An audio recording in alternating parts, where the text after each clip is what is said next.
या वर्षा we are having the Indian superstar Yash, whose recent movies have been as KGF जो super hit झाला all over India.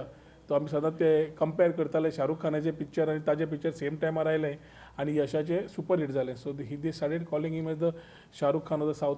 But the Indian he is a Indian superstar today and we have invited him that evening for NOMOZO. He will be a part of the event and I thank you for having accepted the invitation to come down for our NOMOZO 3.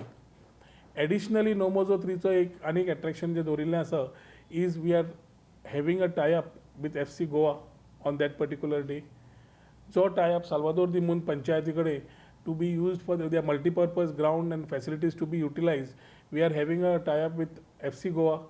As far as Porvorim is concerned, we will be focusing on youth development, football and other activities, and also sharing the infrastructure with them in terms of their players training in Porvorim in Salvador the Moon. आणि तो त्या showcase करता असताना lot of youth want to meet Yash, a lot of youth have shown their love to meet the FC Goa superstars, and that will be an event after the launches are over, they will have a chance to interact or maybe meet these superstars and the FC Goa players.